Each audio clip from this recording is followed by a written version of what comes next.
Hebron Ministries.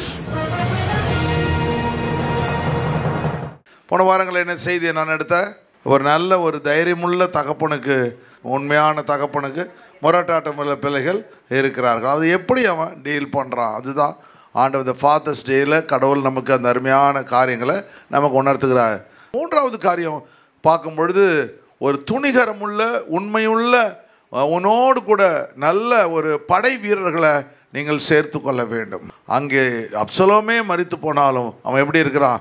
ஒரு உடைக்கப்பட்ட இருதயம் உள்ள ஒரு ராஜாவா இல்லை, ஒரு தகப்பனா, உண்மையான தகப்பனா அங்கே செயல்படுகிறத வாசிங்க. இப்போது மூணாவது பகுதி 11ஆம் வசனமா 10ஆம் வசனத்தை வாசிச்சா அவனுக்கு புரியும்.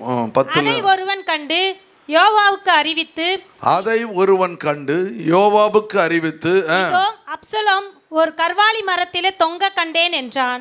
இதோ அப்சலோம் கர்வாலி மரத்திலே தொங்க கண்டோம். 11ஆம் வசனம். அப்பொழுது தனக்கு அதை அறிவித்தவனை நோக்கி, நீ அதை கண்டாயே, பின்ன ஏன் அவனை அங்கே வெட்டி தரையிலே தள்ளி போடவில்லை? தரையிலே தள்ளி போடவில்லை. நான் உனக்கு 10 வெள்ளிக்காசையும்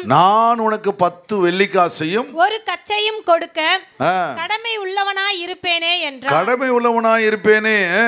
அந்த மனுஷன் யோவாபை நோக்கி, என் கைகளில் 1000 வெள்ளிக்காசு நிறுத்து கொடுக்கப்பட்டாலும். அப்ப எவ்வளவு ஃபெய்த்ஃபுல்லா இருக்கா பாருங்க.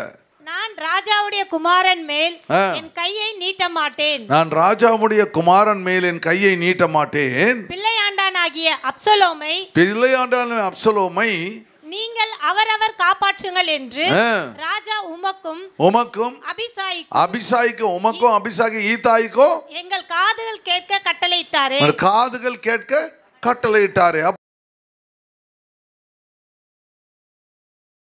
கற்று தருகிறார். சரி, 4வது காரியம் brokenness of father. பாருங்க, ரொம்ப நல்ல சப்ஜெக்ட். 2 சாமுவேல் 18ஆம் அதிகாரம் 19.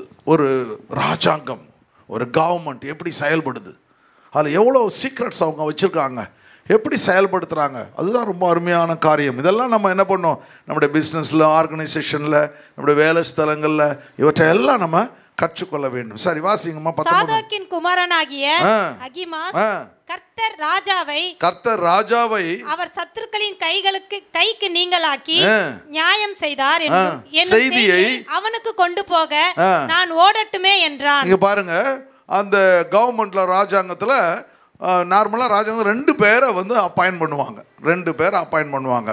சில சமயங்களில் பார்க்கும் பொழுது ஒரு நாட்டுக்கும் சண்டை நடக்குதுன்னா அப்போ என்ன பண்ணுவாங்க, அந்த நாட்டோட வந்து சண்டைக்கு வந்துட்டாங்கன்னா, இங்கேருந்து உனக்கு எந்தெந்த கோரிக்கைலாம் வச்சுருக்கிற, இந்த கோரிக்கையில் ஒரு சிலதை நாங்கள் ஏற்றுக்கிறோம், இன்னும் சில ஏற்றுக்க முடியாது அப்படின்னு சொல்லி ஒரு சமாதான தூதரை ஒருத்தரை அனுப்புவாங்க. அவர் என்ன பண்ணுவார், நேராக குதிரை மேலே போயிட்டு அங்கே எதிரி ராஜாவோட பேசுவார். நீங்கள் இதெல்லாம் இவ்வளோ நாங்கள் வரி கட்டிடுறோம், இதெல்லாம் செஞ்சிடறோம், இப்போ எங்கள் ராஜா சொல்கிறாரு இதெல்லாம் செஞ்சிடறேன்னு சொல்கிறாரு, நம்ம 2 பேரும் போட்டால் உங்களதுலேயும் பாதி பேர் சாவாங்க, எங்களுதுலேயும் பாதி பேர் சாவாங்க, உங்களோட பணமும் போய் எங்களுதும் போவோம், அப்படி வந்து யாருக்கு வெற்றி தோல்வின்னு முடியாது, எங்களுக்கு ஈக்குவலாக ஆர்மி இருக்குது, அதனால் இந்த பிரச்சனை வேணாம், நம்ம சமாதானமாக போகலாமா அப்படி சொன்னோன்னே அந்த எதிரி ராஜா ஓகே சமாதானமாக போகலான்னு சொல்லிட்டா உடனே என்ன பண்ணுவார், அந்த ஒயிட் ஃப்ளாக் வச்சுப்பார். அவர் டக்குன்னு அந்த ஒயிட் ஃப்ளாக் எடுத்து வருவார். அங்கேருந்து மேலே அந்த கோட்டை மேலே இருக்கிற அந்த ஜாமக்காரன் என்ன பண்ண வாட்ச்மேன் பார்த்துட்டு சமாதானம் அப்படி சொல்லிடுவோம். உடனே டக்குன்னு இவங்கெல்லாம் ரெடியாக அவங்கள ரிசீவ் பண்ணுறதுக்கு எல்லாரும் சந்தோஷப்பட்டு களி கூறுவாங்க. சப்போஸ் அவர்கிட்ட வந்து சமாதானம் கூறலன்னா, அவன் தனியாக வரான்னா யுத்தம்னு அர்த்தம். உடனே என்ன பண்ணுவாங்க, ஸ்பீடாக வரான்னா யுத்தம்னு சொல்லிட்டு இவங்க யுத்தத்துக்கு தன்னை ஆயத்தப்படுத்தி கொள்வாங்க. அப்போ பெரிய காரியங்கள் நடக்குது ஆர்மியில். அதே போல் இது குடும்ப பிரச்சனை. அப்சலோம் வந்து இவனுக்கு எதிராக போயிட்டான். அப்சலோம் என்ன பண்ணிட்டான், கொல்லக்கூடாதுன்னு மாதிரி சட்டம் வர போட்டான். அப்போ என்ன நடந்ததுன்னு தெரியணும். அப்போ 2 பேர் அவன் முக்கியமாக இருக்கான். ஒருத்தவன் பேர் அகிமாஸ்.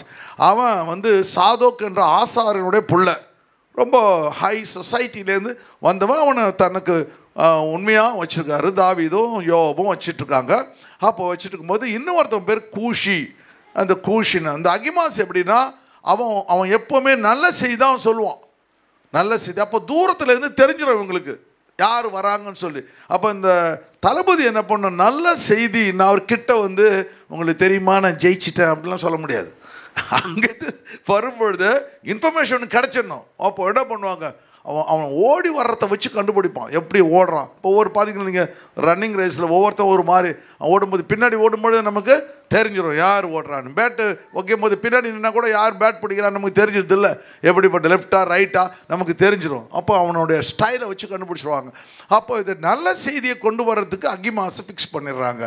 கெட்ட செய்தியை கொண்டு வர்றதுக்கு கூஷின்றவன், அவங்க எத்தோப்பியா நாட்டை சேர்ந்தவன், ஒரு நல்லவன், நல்ல வேகமாக ஓடுறவன். எப்பவுமே எத்தோப்பியன்ஸ் வந்து பார்த்தீங்கன்னா 100 மீட்டர் ரேஸ் எல்லாம் ஃபஸ்ட்டு வரானுக்கு பாருங்கள், பயங்கரமாக ஓடுறவன். அவனை மிஞ்சி யாராலையும் ஓட முடியாது. அந்த நாள்லேயே அந்த எத்தோப்பியன்ஸை யூஸ் பண்ணியிருக்காங்க பார். அவன் இப்போ தாவீது யூஸ் பண்ணியிருக்கான் பார்.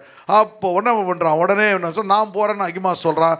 உடனே யோப் என்ன சொல்கிறான், நீ போவாதப்பா அப்படி சொன்ன. ஏன்னா அவனுக்கு தாவீதை பற்றி நல்லா தெரியும். அது ஒரு மூடி ராஜா, நினச்சா நல்லா இருப்பார், இல்லைன்னா யாராவது வெட்டி போட்டுருவார்.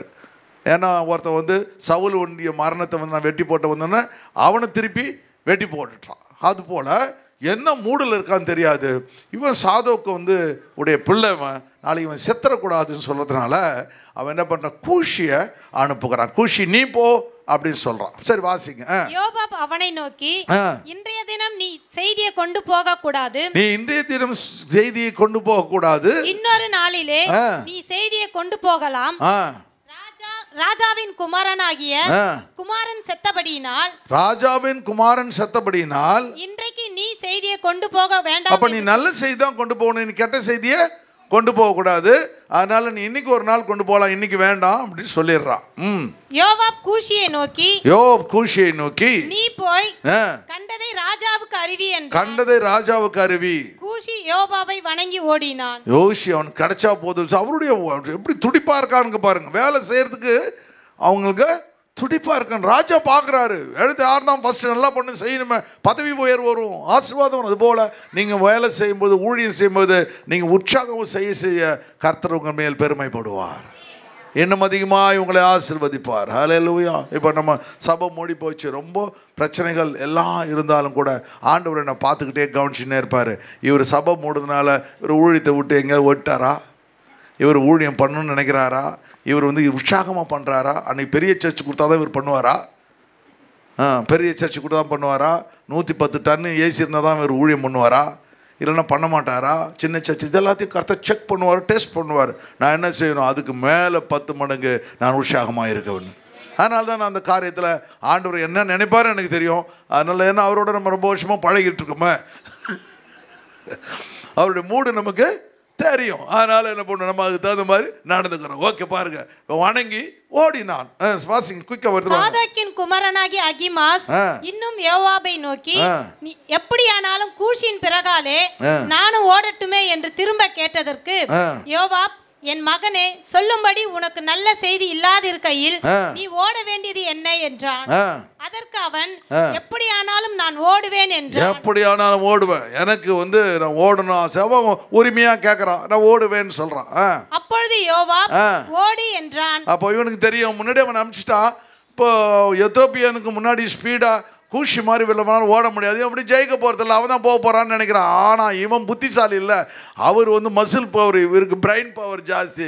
அவர் வந்து என்ன பண்ணுறாரு, அப்படியே கல் மடையெல்லாம் போகிற இவர் சமமான வழியில் ரொம்ப ஷார்ட்கட்டில் ஓடுறாரு. அப்படியே அகிமாஸ் சமனான பூமி வழியாய் ஓடி கூஷிக்கு முந்திக் கொண்டான். தாவீது 2 ஒளிமுக கவுனி வாசலுக்கு நடுவாக உட்கார்ந்திருந்தான். ஜாமம் காக்கிறவன் அலங்கத்தில் இருக்கிற கவுனியின் மேல் நடந்து பாருங்க. இப்போ அலங்கத்து மேலே வந்து யார் இருக்கிறா, அந்த வந்து ஜாமக்காரன் உட்காந்து கவனி. ஏன்னா கரெக்டாக எப்படி நடக்குது பாருங்க, ஒவ்வொன்றும் எவ்வளோ அக்யூரேட்டாக எப்படி அவங்க வேலை செய்கிறாங்க பாருங்க. நீங்கள் எப்படி செய்கிறீங்க பாருங்க, எப்படி அந்த ஒரு ராஜாங்கம் எப்படி எவ்வளோ சீரியஸாக இருக்கிறான் பாரு. அவன் வந்து உட்காடுறான், மேலே வந்து அவன் நிற்கிறான், அவன் ஓடுறான், அங்கே இங்கே இல்லாத இடத்துல அவங்க எல்லாம் பர்ஃபெக்டாக கொடுத்த வேலையை அவ்வளோ அழகாக செய்கிறானுங்க பாருங்க, க்ளீனாக முடிக்கிறானுங்க. முடிச்சுட்டேன் சரி, கவனி மேல் நடந்து தன் கண்களை ஏறெடுத்து இதோ ஒரு மனுஷன் தனியே ஓடி வருவதை கண்டு கூப்பிட்டு ராஜாவுக்கு அறிவித்தான். அப்பொழுது ராஜா அவன் ஒருவனாய் வந்தால் அவன் வாயிலே நல்ல செய்தி இருக்கும் என்றான். நல்ல செய்தி இருக்கும். ஹல்லேலூயா. இதெல்லாம் கவனிக்கிறாங்க பாருங்க. 2 பேர் ஒண்ணா ஓடி வந்தான்னா நல்ல செய்தி. அவ்வளவு தூரத்துல இருந்து கவனிக்கணும். அப்போ ஒருவனாவியோட வந்தா கெட்ட செய்தி. இதெல்லாத்தையும் கருத்துறாங்க. ஒவ்வொன்றுத்துக்கும் அவங்க நான் முன்னைக்கு அலெக்சாண்டர் தி கிரேட் எப்படிலாம் பண்ணுவான்னு ஒரு தடவை சொன்ன பாருங்க. இப்படி நிறைய சீக்ரெட்ஸை அவர்கள் படகில அவர்கள் வைத்திருப்பார்கள். அவன் ஓடி கிட்ட வரும்போது, அவன் கோடி கிட்ட வரும்பொழுது, ஜாமம் காக்கிறவன் வேறு ஒருவன் ஓடி வருகிறதை கண்டு அதோ பின்னொருவன் தனியே ஓடி வருகிறான் என்று வாசல் காக்கிறவனோட கூப்பிட்டு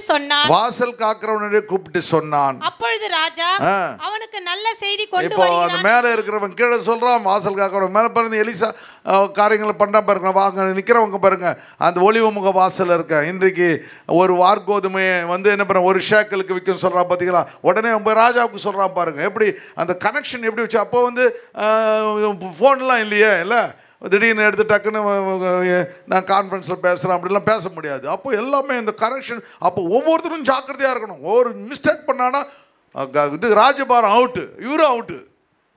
அப்போ பாருங்க. மேலும் ஜாமம் காக்கிறவன் முந்தினோட ஓட்டம் சாதோக்கின் குமாரன் அகிமாசுடைய ஓட்டம் போல இருக்கிறது. முந்தினோட ஓட்டம் இப்ப அவனை முந்திட்டான், அதனால ஓட்டம் அகிமாசோட ஓட்டம் போல இருக்கு அப்போ என்று எனக்கு தோன்றுகிறது என்றான். அப்பொழுது ராஜா அவன் நல்ல மனுஷன், அவன் நல்ல செய்தி சொல்ல வருகிறான் அப்படின்னு சொல்லி அவன் வந்து சொல்றான். இப்போ வந்து அவன் எப்படி பிரசன்ட் பண்றான்றதா அடுத்த பாட்டு. அகிமாஸ் வந்து ராஜாவை நோக்கி சமாதானம் என்று சொல்லி, சமாதானம் ஷலோம் அப்படின்னு சொல்றான். முகம் குப்புற விழுந்து ராஜாவை வணங்கி, ராஜாவாகிய என் ஆண்டவனுக்கு விரோதமாய் தங்கள் கைகளை எடுத்த மனுஷரை கொடுத்துக்கிற உம்முடைய தேவனாகிய கர்த்தருக்கு ஸ்தோத்திரம் உண்டாவதாக. இப்போ செத்து போன மேட்டர் இவனுக்கும் தெரியும், அவனுக்கும் தெரியும், 2 பேருக்கும் தெரியும். ஆனா இவன் என்ன பண்றான், அவன் சொல்லலாம். சொல்லும்போது அவன் நல்ல செய்தி தான் சொல்லணும், கெட்ட செய்தி கொடுக்குறான்னு அவனுடைய இது. அதனால அவன் கெட்ட செய்தியை எவ்வளோ அழகாக சொல்கிறான் பார், வணங்கி ஷலோம் சொல்லிட்டு கீழே அவன் மேலே விழுந்து நல்ல செய்தி சொல்கிறான். ஏன்னா மறுபடியும் வாசிமாத முகம் குப்புற விழுந்து ராஜாவை வணங்கி, ராஜாவாகிய என் ஆண்டவனுக்கு விரோதமாய் தங்கள் கைகளை எடுத்த மனுஷரை ஒப்பு கொடுத்திருக்கிற அப்படின்னு அர்த்தம். அவன் செத்துட்டான்னு சொல்லலை, ஒப்பு கொடுத்திருக்கிற இல்லையா? உங்களுக்கு எவ்வளோ புரியுதுன்னு எனக்கு தெரியல. புரியுது எவ்வளோதான் நீங்கள் வந்து யூஸ் பண்ணுவீங்க எனக்கு தெரியாது. உனக்கு இதெல்லாம் யூஸ் பண்ணி எனக்கெல்லாம் ரொம்ப பிரயோஜனமாக இருக்குது. ஏன்னா நான் ஒரு ஆர்கனைசேஷன் நடத்துகிறேன்.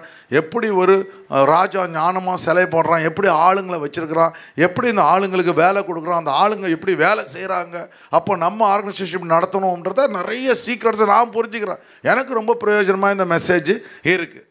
ஹல்லேலூயா. சரி, எடுத்து ஒப்பு கொடுத்திருக்கிற அப்படின்னா அவன் செத்துட்டான்னு இவனுக்கு தெரியும். செத்துட்டான்ற செய்தியை சொல்ல மாட்டான். ஏன் சொல்ல மாட்டான்னா இவன் வாயில எப்பொழுதுமே நல்ல செய்தி தான் வரும். செத்துட்டான்னு சொல்லக்கூடாது. உங்ககிட்ட இப்போ ஹாஸ்பிட்டலில் ஒரு ஆள் வந்து இப்போ ஒரு ஒய்ஃப் ஹஸ்பண்ட் வந்து எல்லாம் வந்து ஹாஸ்பிட்டலில் உள்ளே இருக்கிறாரு, இல்லை ஒய்ஃப் வந்து ரொம்ப ஏதோ இதில் ஹாஸ்பிட்டலில் இருக்கிறாங்க. அவங்களுக்கு வந்து பிரசவத்துக்கு எதுவும் அட்மிட் பண்ணிட்டுருக்காங்க. இப்போ வந்து கேட்குறாங்க, நீங்கள் உள்ளே போயிட்டு வெளியே வரீங்க, வந்தோடனே கேட்குறாங்க என்ன எப்படி இருக்குது, அவ்வளோ தான் போயிட்டு கேஸ் முடிஞ்சு போச்சு அப்படின்னு ஒரு வார்த்தையில் சொல்லிட்டுங்க. இவங்க உடனே ஹார்ட் அட்டாக்கில் நிறைய பேர் செத்துருவாங்க. அந்த பேர் நடந்துச்சு. என்னுடைய ஃப்ரெண்டு கீழ்பாக்கில் நல்ல அருமையான மனுஷன். அந்த மனுஷன் என்ன பண்ணார், அவர் ஹாஸ்பிட்டலில் வந்து இந்த ஈகா தேட்டர் பக்கத்தில் ஒரு ஹாஸ்பிட்டலில் அட்மிட் பண்ணியிருந்தாங்க. அந்த அட்மிட் பண்ண அவருக்கு உடம்பு சரியில்லை, உள்ளே இருந்தார். அவருக்கு வந்து உடம்பு ரொம்ப நேரம் இதில் வச்சுருந்தாங்க, வென்டிலேட்டரில் வச்சுருந்தாங்க. வெளியே வந்தோன்னு சொன்ன உடனே வந்து எப்படி இருக்குதுன்னு சொல்கிறாங்க. இன்னும் கொஞ்ச நாளில் போயிடுமா, நீங்கள் எல்லாத்தையும் அரேஞ்ச் பண்ணுங்க, இந்த பொட்டி எல்லாம் அரேஞ்ச் பண்ணுங்க. இன்னும் சாவே இல்லை அந்த ஆள். இவரே முடிவு பண்ணிட்டார். அந்த அம்மாவுக்கு பாதி உயிர் போச்சு. கொஞ்ச நேரம் கழிச்சு வந்து பார்த்தீங்கன்னா டக்குன்னு அதே மாதிரி செத்து போயிட்டார். இது வாயை வச்ச பிறகு எப்படி இருக்கும், இதுக்கு சொன்னவொன்னே அதே மாதிரி அந்த ஆள் செத்து போயிட்டு இந்த அம்மா அப்படியே செத்து போச்சு. அந்த ஆள் அவர் செத்து 10 நிமிஷத்தில் இவங்க 2 பேர் பாடியும் நாங்கள் தான் போயிருந்தோம். எங்களுக்கு எப்படி நடந்ததுன்னா டக்குன்னு சொல்கிறாங்க.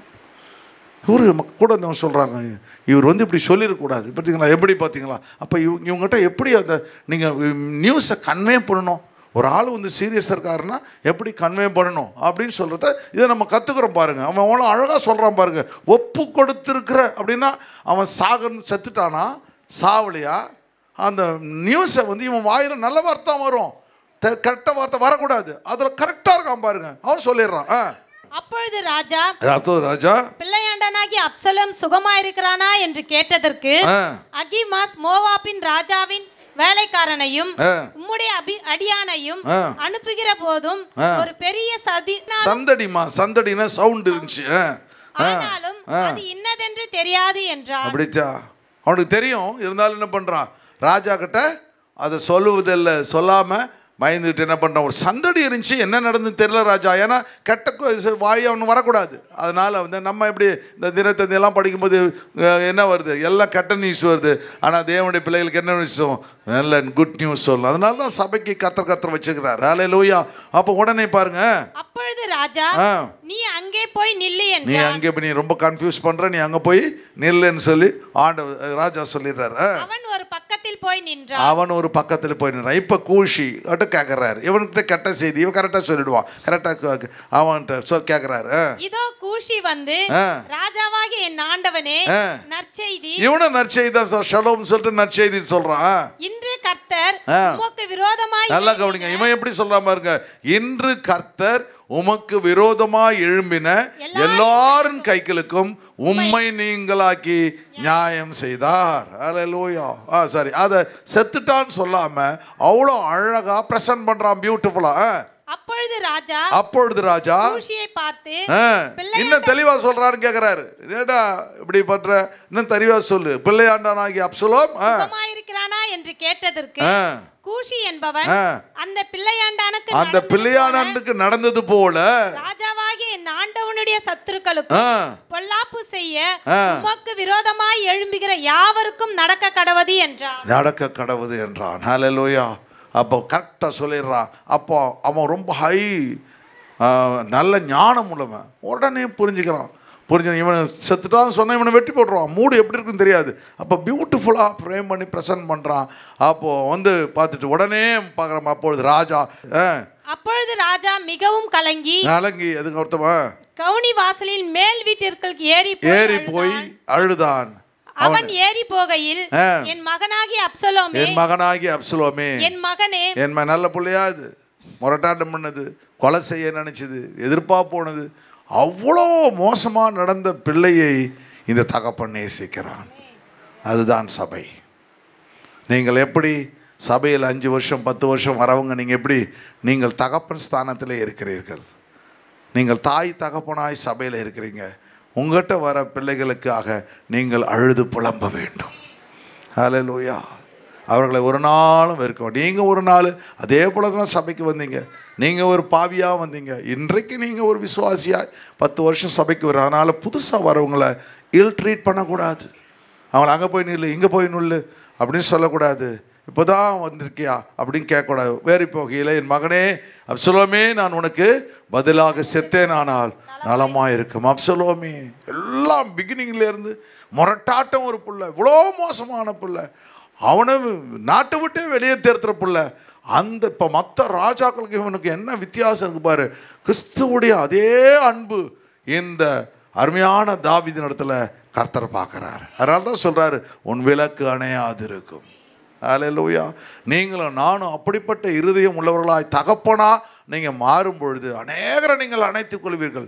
சபை வைராக்கியம் உள்ள சபையாய் மாறும், சபை இன்னும் அதிகமாய் பெருகும். நம்முடைய சபையில் ஒருவரும் நம் சபை விட்டு போகக்கூடாது என்பதில் நீங்கள் மிக மிக தெளிவாக இருக்க வேண்டும். அதில் கன்ஃபியூஷன் இருக்கக்கூடாது. அது போனப்போ அவங்க நீங்கள் எப்படி ஒரு ஆத்மாவை கொண்டு வந்து அவங்க வெளியே போனால் ஆண்டவர் உங்களை கணக்கு கேட்பாரோ, அதே போல் ஒரு ஆத்மாவை யாராலும் வெளியே போனால் கர்த்தர் உங்களை ஒரு நாள் கணக்கு கேட்பார். ஹல்லேலூயா. நான் நிறைய காரியங்களை ஆண்டவர், ஒவ்வொரு பாஸ்டர் எவ்வளோ கஷ்டப்படுறாங்க. நான் இப்போது இந்த சர்ச்சுக்கு போயிருந்தேன் பாருங்கள். இதுக்கு இந்த நெல்லூர் சர்ச்சை ஓப்பன் பண்ணுறது போப்போ அந்த ஆள் ஃபவுண்டேஷன் போகிறதுக்கு எத்தனையோ வருஷம் ஆச்சான். பிறகு என்ன பண்ண, அதுக்கு மேலே கட்டி அந்த மேலே ஷீட்டை போடுறதுக்கு 1 லட்சம் இல்லாமல் வருஷம் போய் வந்து வந்து வந்து ஆட கத்தி கத்தி கத்தி கத்தி ஜெயிப்பாரான், அழுதுகிட்டே ஜெயிப்பாரான். அப்போது ஒரு காஸ்பல் மீட்டிங், நம்ம எஸ்பிசி காஸ்பல் மீட்டிங் சொல்ல போயிட்டு அவங்கள போய் பார்த்துட்டு, என் சர்ச்சு கட்டப்படாமல் இருக்குது 6 வருஷமாக, எவ்வளோ வேணும்? 1 லட்சம் தான் வேணும். அந்த கூரை போடுறதுக்கு காசு இல்லை. அந்த 1 லட்சத்துக்காக 6 வருஷம் அழுதுருக்கிறார். நான் டெடிகேட் பண்ணுறதுக்கு முன்னாடி பார்த்தா இவர் தேம்பி தேம்பி தேம்பி தேம்பி அழுதுகிட்டே இருக்கிறார். யாரா இவர் அழுதுகிட்டு இருக்காரு? அவர் பாஸ்டர் எனக்கு தெரியாண்ட இன்ட்ரடியூஸ் பண்ணலை. நான் டெடிகேட் பண்ணிட்டு எல்லாம் நான் கிட்ட வரல, கொஞ்சம் சின்ன பாஸ்டர் தான், அவங்க தூரத்தில் இருக்கிறேன். அப்புறம் பண்ணிட்டு, யார் இந்த சர்ச்சோட பாஸ்டர்ப்பா அப்படின்னு கேட்ட உடனே அப்படின்னு கை தூக்குறாரு அந்த பாஸ்டர். அவர் அப்படியே அழுதுட்டு அப்படியே அந்த ஆரம்பம் முதல் முடிவு வரையில் நான் மெசேஜ் குடிச்சு முடிக்கிற வரையிலையும் அழுதுகிட்டே இருக்கார் அந்த ஆள். அவளுக்கு என்ன ஆசை? ஆண்டவரே, இந்த சர்ச்சை கட்டி முடிக்கப்பட்டு அநேக ஆத்துமாக்கள் சபைக்கு வரணும் ஆண்டவரே, என் ஊழியத்தை கர்த்தர் ஆண்டவரே ஆசீர்வதிக்கணும். அந்த பாரம் அந்த ஃபாதர் அந்த பாஸ்டருக்கு இருக்குது. நான் சொல்லியிருக்கேன், நம்ம சர்ச்சுக்கு நான் என்னென்னலாம் நம்ம அந்த ஆத்துமாக்களுக்காக. அது போல் உங்களுடைய இருதயமும் தகப்பன் இருதயமாக மாறணும். ஹல்லேலூயா. உங்களுக்கு பிடிக்காதவங்க சபைக்கு வரக்கூடாது நீங்கள் நினைக்கக்கூடாது. உங்களுக்கும் அவங்களுக்கும் சம்மந்தம் இல்லை. அவர்கள் தேவனுக்கு சொந்தமானவர்கள் நினைக்க வேண்டும். ஹல்லேலூயா. ஒரு குடும்பத்தை பிள்ளைங்களை உங்களுக்கு பிடிக்காது, ஆனால் அந்த குடும்பத்து பிள்ளைகளை எனக்கு பிடிக்கும். ஒருத்தவங்க முன்னேறி இருந்தால் உங்களுக்கு பிடிக்காது, நல்லா ட்ரெஸ் பண்ணால் பிடிக்காது, அவங்க வளர்ந்தால் பிடிக்காது. ஆனால் நீங்கள் அப்படி இருக்கக்கூடாது. எப்படி இருக்கணும்? தகப்பனுடைய இருதயம் உள்ளவர்களாக இருக்க வேண்டும். என் பிள்ளை தான் ஆசீர்வதிக்கப்பட்ட, என் பிள்ளை தான் அப்படி இல்லை. நீங்கள் என்னைக்கு ரட்சிக்கப்பட்டீங்களோ எல்லா பிள்ளைகளும் உங்கள் பிள்ளை. ஹல்லேலூயா. ஒரு ஆள் என்கிட்ட கேட்டார், அண்ணே எத்தனை பேர பிள்ளைங்க என்ன கேட்டார். ஒரு 133 பிள்ளைங்க இருக்கும் பாடின. என்ன நான் சொல்கிறேன்? ஆமாப்பா, நான் அப்படி கால்குலேட் பண்ணேன். நமக்கு 5 சர்வீஸ் எத்தனை சின்ன சின்ன பிள்ளைங்க வருது? அந்த பதில் அவர் எதிர்பார்க்கவே இல்லை. அந்த பதில் அவர் எதிர்பார்க்கல. என்னென்ன இப்படி சொல்ல? ஏன்பா எனக்கு என்னப்பா என் பிள்ளை இல்லைப்பா, என் பிள்ளை என் சர்ச்சில் வர அத்தனை பிள்ளை என் பிள்ளை தானப்பா. அது என்னப்பா இப்படி கேட்குற? நீ இப்படி எதிர்பார்த்துருப்பாரு அந்த யார் அந்த பாஸ்டர் எதிர்பார்த்துருப்பா. இனிமேல் நீ அப்படியே சொல்லுப்பான. நான் யார்கிட்டையும் போய்ட்டு எத்தனை பேரப்பிள்ளைலாம் கேட்காத, பேரப்பிள்ளை கேட்காதப்பா. நீ ஒரு தகப்பன் ஒரு சபையோட இப்போ உன் சர்ச்சில் ஒரு அத்தனை பிள்ளையும் ஓம் பிள்ளை தான். அதுபோல் நீங்கள் அத்தனை பேரும் கர்த்தர் உங்களுக்கு ஆவிக்குரிய பிள்ளைகளாக கர்த்தர் வச்சுக்கிறார். ஹல்லேலூயா. அப்போ அந்த தகப்பன் இருதயம் இருந்தால் தான் நீங்கள் எவ்வளோ தவறு செய்தாலும் மன்னிக்கணும். இந்த அருமையான தாவீது மன்னிக்கிறான் பாருங்க. நினச்சி பாருங்க, அவனை பற்றி எவ்வளோ ஹிஸ்ட்ரி. ஓடுறதுக்கு ஆளுகளை சம்பாதிச்சிட்றான், குதிரைகளை சம்பாதிச்சிட்றான், ரதங்களை சம்பாதிச்சிட்றான், என்னென்னலாம் கொடுமைப்படுத்த முடியுமே எல்லாம் பண்ணுறான். இருந்தாலும் அப்சலோமே அப்சலோமே அப்சலோமே நான் செத்தா நலமாக இருக்குன்னு சொல்கிறான். எப்படிப்பட்ட ஒரு தகப்பன் தாவீது. ஹல்லேலூயா, ஹல்லேலூயா. ஒரு தகப்பனை நம்ம புதிய ஏற்பாட்டில் பார்க்குறோம். அவன் எல்லா சொத்தையும் அழிச்சிட்றான். அழிச்சிட்ட உடனே வந்து நிறுவனம் தான், ஐயோ பரத்துக்கும் என் பிதா என்னுடைய தகப்பனுக்கும் நான் பாவம் செஞ்சேன் வீட்டை நோக்கி ஓடி வரான். உடனே தகப்பன் என்ன பண்ணுறான்? ஓடி போய் அவனை கட்டி அணிச்சு முத்தம் கொடுத்து, இதெல்லாம் நீங்கள் செய்வானா? அட்லீஸ்ட் மூஞ்ச காமிக்காமல் இருந்தால் போதும்.